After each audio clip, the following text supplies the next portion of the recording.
Udhëtimi në Arktik thehet në tragjedi turiste në merrjedha e ujit gjatë terapisë ice floating.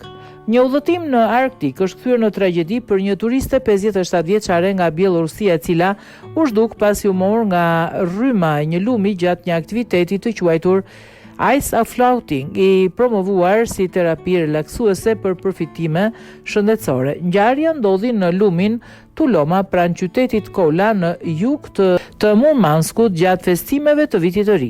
Gruaja ishte pjesë e një grupi të organizuar turistik që kishte udhëtuar drejt veriut ekstrem të Rusisë për të përjetuar aktivitetin e notimit mbi ujërat të akullta duke veshur kostume speciale termoizoluese.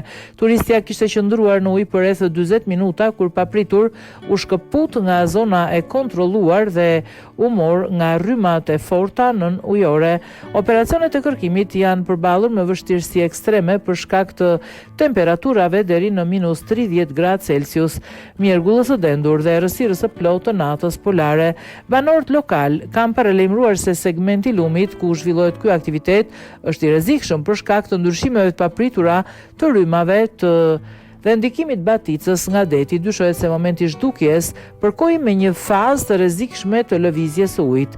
Autoritetet ruse kanë deklaruar se shanset për mbijetesë janë minimale dhe gruaja konsiderohet tashmë e vdekur.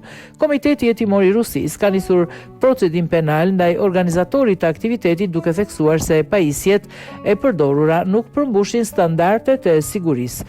Kostumet termoizoluese janë sekuestruar për ekspertimin teknik. Aktiviteti është promovuar vitet e fundit si përvojë unike relaksi dhe shëndeti, me pretendimin se rreziku për mbytje është pothuajse zero.